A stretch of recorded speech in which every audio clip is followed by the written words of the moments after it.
Hello, welcome.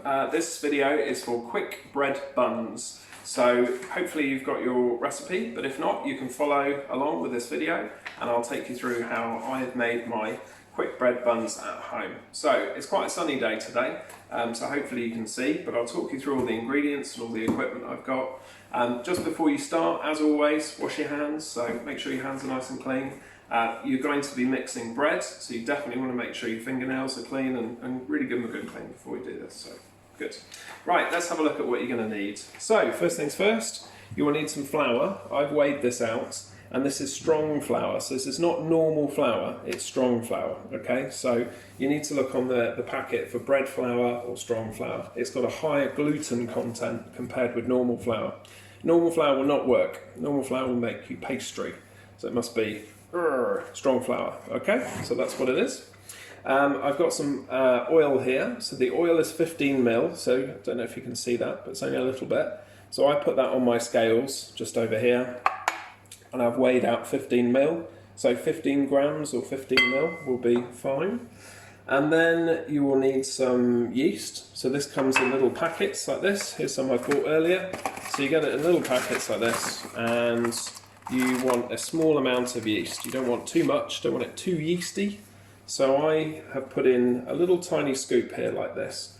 So the yeast, it says on your instructions that you need 1 sachet of quick acting yeast. You can do that, you can put a whole sachet, but I'm going to put a little bit less. I've put sort of half a sachet or even less, and I'm going to leave my flour to prove. So I'll explain that in a moment. But if you're pushed for time, you need more yeast. If you've got time, you need less yeast. I'll come back to that in a moment. Sugar and salt, so about the same amount. Where's my sugar gone? Here it is. So here's my sugar. It's in the bag still, but I need the same amount of sugar and salt, more or less. So 5 ml spoon of sugar and 5 ml spoon of salt. You don't want too much salt because the salt will kill the yeast. Okay, so salt and yeast are not friends. Too much salt is bad for the yeast. And last of all, we need some water. So I've got some warm water. Warm water is better than cold because it allows the yeast to grow. So warm water, brilliant. Cold water still works, but it's just slower. So first thing you need to do, I'm going to roll my sleeves up. So here are my sleeves being rolled up, and I'm going to add everything basically into the bowl. So it says sift the flour and salt into the bowl. So here we go. I've already sifted the flour. If you think that's too much salt, it's too late if once you put it in. So I would always go a little bit under. Don't put too much salt because you don't want it to be too salty. Little teaspoons enough. 5 ml is plenty, or just a couple of pinches. Add the yeast. So in goes the yeast. There it is. And give that a little stir. So I've got a little stirrer here. There we go. Like that. Now, what did I say to you? I said yeast and salt are not friends. So what should I have done there? Have a think for a minute. I should have put them in separately, or certainly not on top of each other. So try and keep them separate. Don't put them right on top of each other like that. Not so good. Add the oil. So here's the oil going in. And I'm also going to add my water. Now, this is where we need to be careful. Don't put all of your water in one go. You want to add it in bit by bit. And the reason to do this is you might need all of the water, but you might not. Depending on the humidity in the day, it can really affect how much water you need in your mixture. So putting my fingertips in, don't need to get my whole hand in, so half of your hand is covered. There we go, hard to see if I come this way a bit. So you will find that the mixture becomes stuck to your fingers, but if you're very good at mixing, you should only get your fingertips sticky and the rest of your hand is clean. You might think, how am I doing that? Well, I'm just putting my fingertips in, and when I hold it like this, then I roll it and let go. So it really is twist and roll, twist and roll. So if you're very good, your palms should be pretty clean. So, right. So this is a critical stage here. I don't want to make it too wet, and you can see it's coming together, but not quite. So if you're feeling a bit nervous, the best thing to do is use a little measurer and scoop a little bit of water in a little bit at a time. If I pour all that water in, I run the risk of making it too loose and too wet. You can pour it in, but in my experience, that leads to accidents, and most people tend to, including me, put too much liquid and then it ends up looking like a cake. So it's all watery rather than it being a solid mass. So, nearly there, coming together, can you see? It feels quite funny in your fingers, but it's good. Now I suspect that was almost a bit too much there. We'll see. It's good. And my hands, oh yeah, I've managed. I'm keeping pretty clean. So, and you notice I'm not adding much water. I'm waiting, because I'm waiting for this to come together. I don't just chuck the water in and think, yeah, that'll be great. Now, tiny bit is what I want. There we go. And again, if you're feeling that you don't have the control of the water, a spoon is best. Right, I've switched over now, so now I'm using one hand, and now I don't mind about coating my palm, so I'm squeezing it. So I grab it and I squeeze it and I press it into the bowl. And that is trying to mop up all of those bits. Can you see it's trying to come together, but it's still a little dry. So this is where I definitely need my measurer, and I just want a small amount of water just to bring it together. Almost. Right, can you hear that squelch now? That means that was a little bit too much. So hopefully it will dry out in a second. Yeah. Okay, that's coming together. Okay, so I've cleaned my worktop before I take this video, but if you haven't done so already, give your worktop a clean, because we're now going to knead the dough onto the worktop. So I'll just pause there for a moment, clean your worktop. Hello, so here is my dough.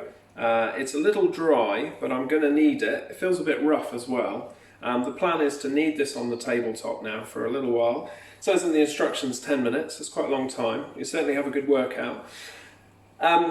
Knead your dough, and then I'm going to leave mine to rise, so I'll talk to you about that in a second. But the idea of that is if it sits in a warm place for a while, it can prove, and you'll get more air in your bread. You can cook it straight away, and it will work, but it's better if you leave it to prove for a little while. So this is how you knead, first of all. So flour on the worktop.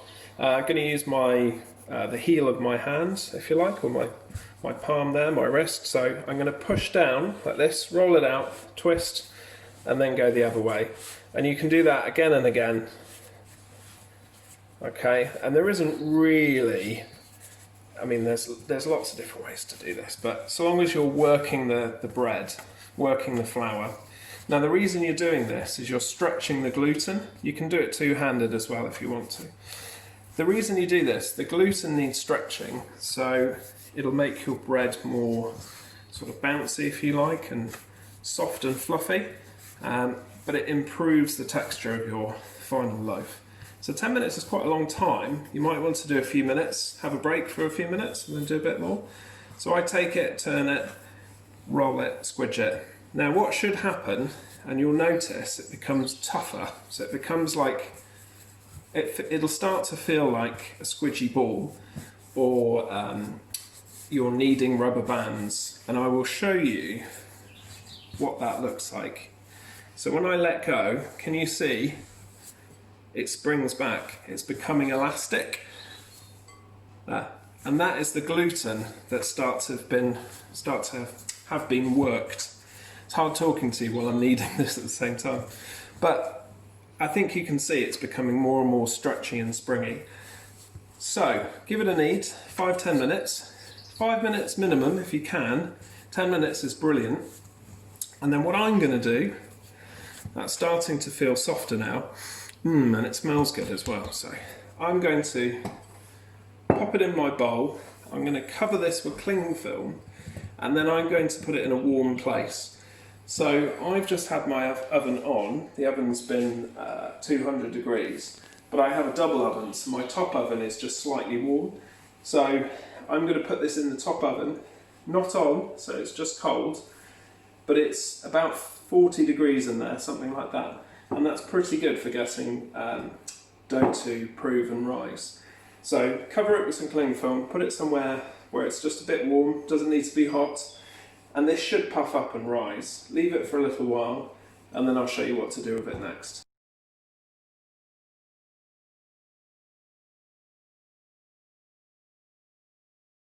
Hello, right, the dough has risen. I've had it in the oven, but as I said, the oven hasn't been on, so you can see, I promise you, it's the same dough, so it's just been sat in there, and it's now puffed up. The yeast has done its magic, and that's good, so that's ready to go. You don't have to do this, but I'd recommend it. So, I'll show you the next part. I'm just going to put it down on the table here. So, the instructions for our quick bread buns doesn't really go into this into much detail, so this is why I've made the video. So to get the most out of your bread, you need to let it prove for a little while, and that's actually quite warm. The yeast has done its magic, like I say, and it's puffed up. So by doing that, that's going to have built up some little pockets of air in there, some little CO2 bubbles that have formed. Now that's going to make it nice and light and fluffy. So what I'm going to do now is the knockdown. So I'm going to break it into separate chunks, much like you'd see on the picture here. And I'll arrange that onto a greased tray, and that will go back into the top of my oven where it's nice and warm, and it'll sit there for a further half an hour. So let's just do that. Take it out. I don't want to squeeze out all of the air, so I don't want to scrunch this too much, but I'm just going to pull off, and you can see all the little holes and things in there. That's nice, that's good dough. I'm going to pull off some little lumps like this. And for me, it needs to sort of fit in my hand, about the size of a golf ball, I would say, something like that. Maybe a bit smaller actually. I'll have a big central one and then smaller around the outside. So the idea is, if you leave this in the oven again, it doesn't have to be exact. You can see that my blobs are different sizes. If you want to get it just right, that's absolutely fine as well. But I generally find that the more you work it, the less air you have in there, you know, the more you're going to knock out. So maybe I could get a couple out of there. Right, so we'll just leave it. It needs to be a bit rough and ready. That's going to go back in, and it should puff up a little bit more before I cook it. That will then go into the oven, and it'll be baked as per your instructions. So it's a 2-pager, this one. So you want to cook it for about 15 to 20 minutes. What I would do, one last stage before you put it in the oven, and once this is proved, you can glaze it with some egg and perhaps some poppy seeds, and that will look really nice. So once you've done this, let it rise, take it out, pop some egg on there, brush a bit of egg, poppy seeds, and then cook it for 15 to 20 minutes. I'll come back to you when this is cooked. Hello, right guys, let's have a look. So I've left it to prove for a little while. I gave it about half an hour, something like that. And then I've put it in the oven and I've cooked it for about 15-20 minutes. But I've kept an eye on it just to make sure that it's not burning. So let's have a look. Turn the oven off. Yeah, it looks good. That's, oh lovely, yes. So that's golden brown. I put some poppy seeds on there, and I've put a little bit of egg just to glaze it, just to give it a bit of a glaze, and a bit of milk as well. So egg and milk wash, it's called. So you put a little wash on there. So it's coming away from the tray. It has stuck a little bit though, so perhaps I could have put a bit more oil, or maybe some baking powder, baking paper to help it as well. One of my nodules has come off, so let's see, it's a little bit hot. So it should sound, if I just put this down, it should sound, yes, a little bit hollow, okay? So that's what you're looking for. You can use your temperature probe as well. When it's cooled down a little bit, I'd recommend just pulling it open, which I'll try and do for you. Yeah, there we go, let's have a look. So that's just coming away. You can see the air bubbles in there where it's risen, and it's light and soft. Perfect. So that's what you're looking for. I'll eat some of that in a moment.